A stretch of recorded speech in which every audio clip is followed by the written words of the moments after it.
So in today's video, we're going to have a little update of the 1991 Ford Crown Victoria LTD P72 police package fire department car. Not a whole lot has been done since the last video. We have had some nicer weather actually here in February, so I did get out and I had a friend, Eric, with Chase Classic Motors. Check out their YouTube. They do a lot of old police car content. He got me a much better condition trim piece, and the old one is going to be shown shortly in the video. However, I just realized I neglected to upload the footage when we got this car running, which the first time it had run in several years. This car had sat indoors at the fire department I bought this car from. Those tuning into this video who are not aware with this project, this is a time capsule car. I purchased this car last year, 2025, from an agency who owned it for 34 years off a government surplus website called GovDeals. This car was left as is with everything on it, and we're going back to restoring it to its appearance as the 90s with the emergency lighting. That's the only thing that was not on it was this, but we knew what it had, so we're putting back correct emergency lighting for the car. Still a work in progress. I have been getting asked about this. I keep getting asked about this. The city's name was in bad shape. It is getting put back on come springtime. This car does not see salt, so I will not drive it in the winter right now. So let's go back to what I was talking about. We will show the videos of the first time we started this car. We talked to people at the time when we bought the car, people who worked with the city of Pickens, or they said they were not familiar with the last time, at least the gentleman we talked to at the police department said he was not familiar with the last time this car was used. Here's a photo of how bad the fuel pump looked, which led me to believe that this car had not been started in some very, very long time.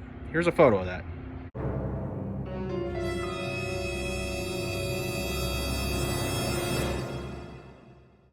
As you can see, that fuel pump was in pretty abysmal shape. When we purchased this car, it was listed as non-running and it had a fuel line leak. Well, it turns out it was actually a gas tank leak. So we did patch the old gas tank. It's a little rough, but we wanted to see if we could get it running. We are going to end up replacing that gas tank just for peace of mind. There are some weak spots on it I'm just not satisfied with, so that will be a project before I get this car on the road for emergency vehicle and car shows this year, is going to be a new fuel tank. We are going to reuse the fuel pump. However, I will put a new strainer on, and a new fuel filter will be added as well. I'm sure they'll be clogged up. We did clean it out pretty good. I gotta say, we scrubbed inside as good as we could. We, cleaning chemicals, everything. We got it as clean as we could, and she fires up. She fired up pretty good. Here is a video of us starting the car for the first time in who knows how many years after we put the new fuel pump in it. We got Kyle over here fitting a fuel pump sending unit in this tank we dropped on the 91. So we'll eventually get her running here. This is very exciting.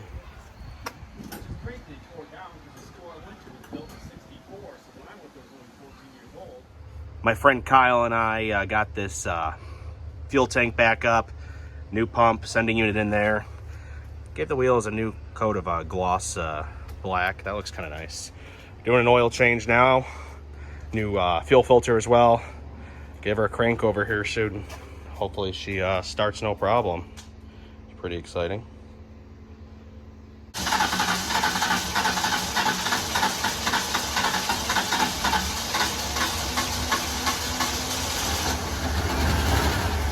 Good on that starter.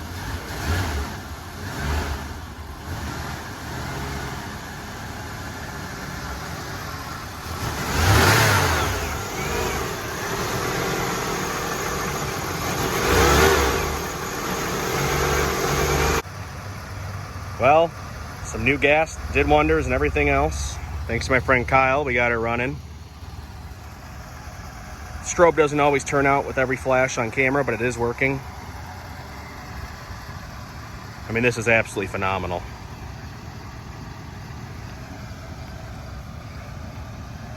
Still got to touch up the paint on the front wheel. It's all cosmetic stuff that's got to get done.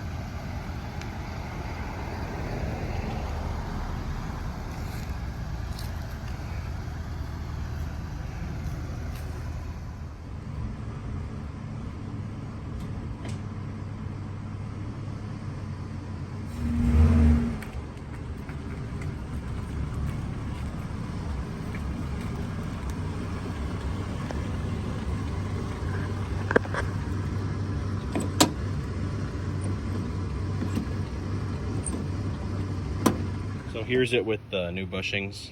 These make a substantial difference in these doors. These were very loose before, and there was actually a big gap that these weren't lining up with the body lines, but pretty good. Makes a big difference now. So still a little way to go on this car, but this doors close a lot better. I ended up finding a license plate bracket I had off my, excuse the mess in the garage, because this is all car parts you're working on.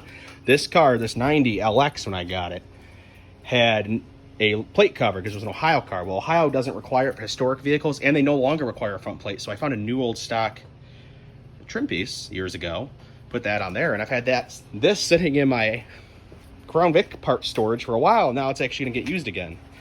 So that makes me pretty happy.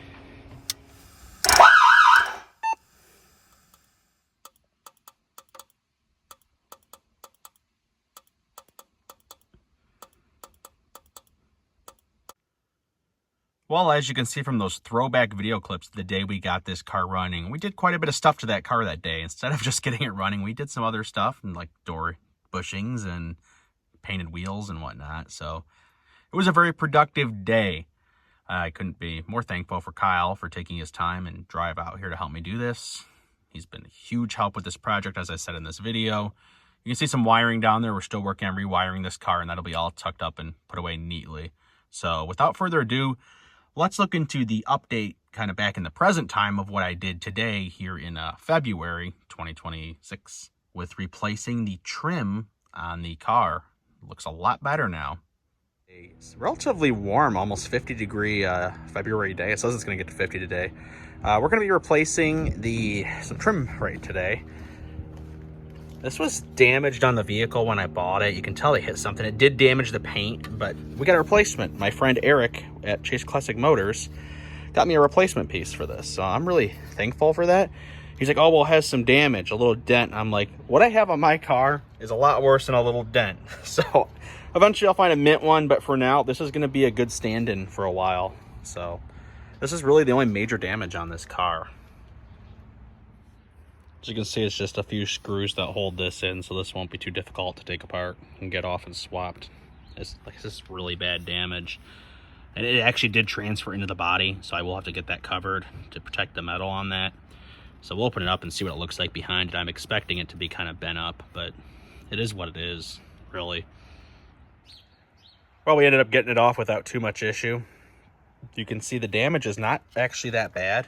You got a dent right there, but I wonder if my dent guy can get that out. I'm gonna try, and obviously, like I said, I'm gonna cover that up to prevent any more rusting. That's just surface rust, but I think I can get my dent guy on this, see what he can't do. Either way, most of that's gonna be covered up with the new one. I'm gonna obviously clean it up as well. It's pretty dirty under there from 34 plus years of road dust. So even with that small imperfection, this is going to be a lot better. Gonna get some chrome polish on this, polish this up, see if I can get it to match the rest of the shine on the rest of the car on the chrome. So stay tuned, we'll try polishing this up. I'm gonna be using some Turtle Wax chrome polish. It's not perfect, but it really doesn't look bad. It cleaned it up quite a bit. I cleaned up as much as I could pretty much with this, with some elbow grease and some pretty much just a wet microfiber. And it left some indents, I think, when the initial damage happened, and I can't really get that out, but that's going to be covered up anyways with this new one, so it doesn't really matter. Well, we got the better condition one on the car. Looks pretty good, except I'm like, oh, there's a gap here, and that's kind of frustrating. You know, the other side doesn't have that. So I was like, well, this is really weird. They lined up the same. The dimensions of the old one and the new one were the same. So I'm like, well, let's check out this. Just check out the 90. And like I said, excuse the mess. It's kind of a rock auto paradise in here trying to get this car worked on. Kind of surprising. What I found was that side matches. And we've got the gap on the passenger side on this 90 model. So that's kind of unique. I just guessing it was a thing from Ford where maybe the fitment wasn't as much as they wanted, or maybe there's a reason for this. So I wasn't going crazy thinking that nothing was lined up right, because it seems to be a passenger side only issue on these cars. It's kind of, look at that, lines right up perfect. So that's kind of cool, I guess, kind of unique. So I wasn't doing anything wrong on the other one. quick little lighting video. I know everybody enjoys seeing the lighting on this car. As I said earlier, the headlight flashers will be done when my friend Kyle visits again. We will rewire those back up. The car originally had them. The Code 3 deck blaster.